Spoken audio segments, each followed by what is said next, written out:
guys, just going to give you an update which is not quite the exciting one I was hoping to give you about the 10.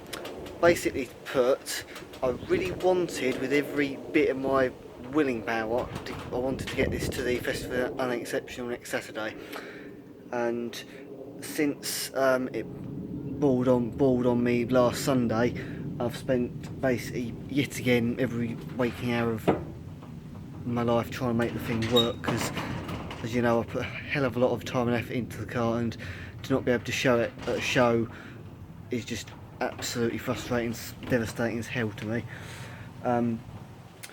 Got very annoyed with it yesterday to the point I literally just pushed it in the garage and left it, because I just had enough by then, and because I had hoped to take it to my mates yesterday and just go out with the retro cars and all that, as you do. So yeah, I've had about a 24-hour break from the car now. Come back to it tonight, and I've tried a little trick that a friend of mine said about. It's going to sound completely bonkers. Take the radiator cap off when it's cold, break up a dishwasher tablet, just make it as sort of dusty as you can so that it flows all the way through the system. Run it up, drain it, run it up, drain it a few times. I've done that. I even managed to get the core plug out of the engine, which is on this located just beside the timing cover at the front end here, which, to be honest, I've never ever managed to get one to budge, but obviously being a very hot engine, and that's generally the best time you can split two metal objects, I did get the thing to go. The only thing is, it dropped somewhere and I have no idea where it dropped, so I have to find that at some point. But anyway, I managed to put the hose into it, properly just jet every single ounce of the block through that I could get to, and everything's just running clean. So in that respect, I really just do not know what the hell is causing it. But the next bit of news, which is the not so good bit of news, is going to find the problem hopefully, because the whole engine is going to have to be completely stripped down, because I had this video either after this one or at the start of the video in general, when I was revving the absolute nuts out of it just to get the pressure built up and all the water circulating as much as I could, get it really hot. Any gunk in the block then gets attacked by the detergent in the tablet and hopefully moved it. Didn't do a thing, still came out clean as I said, but when I was doing so I kept noticing there was like a little spray coming up from around the distributor area here, and I looked over, did the whole revving it up thing again, and I actually realised at very high revs there's enough crank pressure to actually push the dipstick out of the tube. Now it's not the tightest to fit, but still you shouldn't have anywhere near enough pressure to be able to do that, even with a loose dipstick. You shouldn't have enough pressure, and what that means is that you've got excessive crankcase pressure. And although it's got good compression, because I've checked it 1,001 times, since its very first what I amusingly like to call K-series moment, because we all know what K-series used to be like, since it had its very first one and I put it back together with a skimmed head, new head gasket, etc., I've always heard this little slap, which I've got enough experience with one of these engines to know that it's piston slap. But I didn't realise until now that it was quite as bad and causing that much excess pressure. So yeah, that's why I've just kept on going. But having seen that the excess of really how bad it is, and the fact that the engine just doesn't want to run without overheating, it's the only way forward, if you ask me. Because the only way to get to the rings is to head off, sump off, push the pistons out the top, new rings back in. That's if the bore itself isn't worn and it needs oversized pistons, at which point it would be a new set of pistons, rings and liners all in one hit. But either way, hopefully doing this is going to mean that if there's obviously dirt inside the block, then when I take the liners out, I'm going to find it and I'm going to be able to completely clean the block out, really flush it and put it back all nice and fresh like new. So it's not the news I wanted to say, and believe me, I don't look angry on the video, I'm laughing as you can see, but imagine you spent 7, 8, 9 months on a car, getting it from arriving on a trailer with all of this space in here not filled at all, no manifold, no alternator, no nothing on the car whatsoever, no, not even brakes, half the braking system missing, you spent all this time putting the car together to make it roadworthy, it passes an MOT, and then you have an issue like this that just keeps on biting and doesn't allow you to actually enjoy your hard work. The best time of my life right now is in this car, driving it around, knowing that every single part of it, from the steering to the suspension to the brakes, I have built myself. That is the most satisfying part of driving this car, and it is the most smile making thing for me at the moment.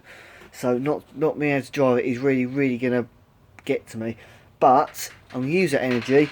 I'm going to get this engine rebuilt, and hopefully, aiming as a timeline for the OSA Retro show in Margate at the end of September, isn't going to be pushing it. That's what, coming up 8 to 9 weeks time.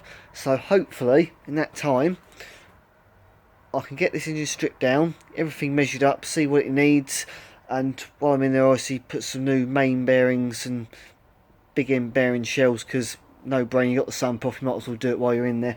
So I'm going to completely rebuild this engine, get it up to scratch, and then I'll know for certainty that I know what's going on in this engine. I'm not looking from the outside thinking, is it this, is it that?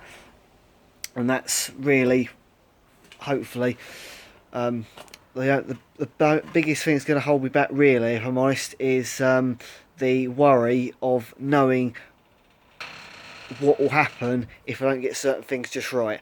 But I'm hoping really like I can get a few mates along to give me a hand on sort of, well, just generally speaking, because obviously anyone with experience who just sort of say, that's okay, yes, that's fine, etc., is better than sitting here thinking, is that alright, is it, I need to do a bit more, I don't know. So having never done this depth of a rebuild before, it would be nice to have someone around just to give me a hand in that respect. So either if ask a few friends obviously, but obviously if any of you viewers want to come and give me a hand on it, then you're more than welcome to. Get the barbecue going, get some beers, etc., and have a good time.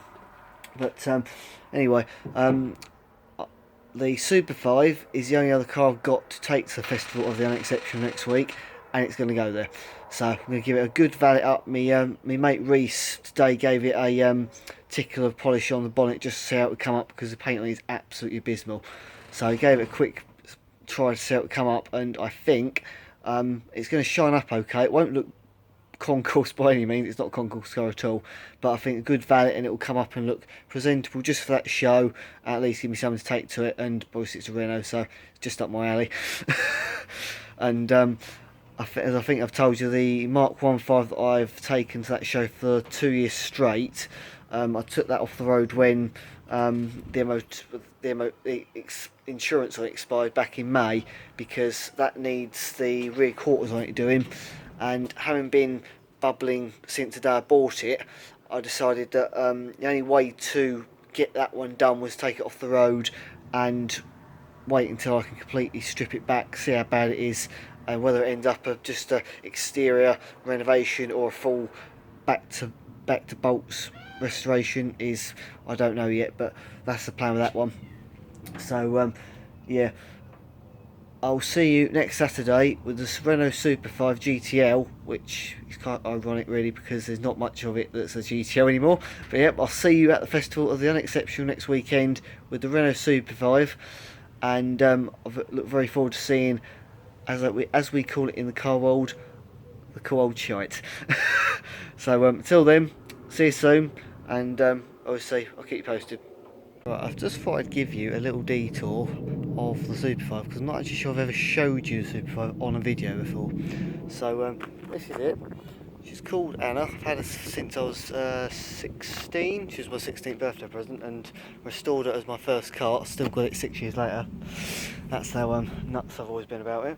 As you can see, she's not a concourse car at all. Looks a little bit shiny on the bonnet, that's because it's been polished up by my mate, as I said. Give you a bit of a tour round on the day if you want to come over and chat.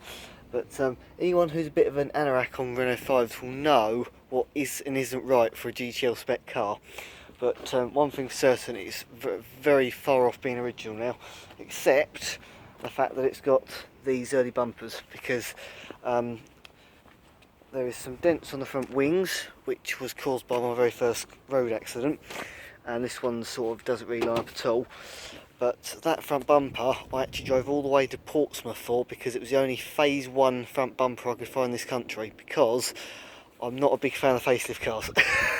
But yeah, other than that, it's mostly not original, but I've always loved this car, and I've just tailored it to how I always wanted a 5 of mine to be. So yeah, if you want to come over and see it when it's at the festival next weekend, feel free. I'll give you a chat and walk you around all the details of it. But yeah, just thought I'd show you the car so you actually know what to look for. And the reason it's a little bit different to a lot of the other cars Verify you have seen, because this is a pre-facelift car, hence it's on a B registration, because this was a 1985 car. They came into the country and the B reg was the first reg they were sold in this country on, which is what makes it really special to me, because you can get a lot of the old ones, just pick them up for peanuts all the time, but these early ones are very, very hard to find. And my very first one was actually a D registration, 87 plate, which had an accident as well, but that one had a facelift bumper, which is a lot sort of bigger and bulkier, which to me just doesn't look right. And the this centre grille, that's a specifically phase 1 cars. But yeah, the reason I like this one is because it's an early car, and yeah, I love the early ones. So yeah, come over and take a look, and I'll see you there.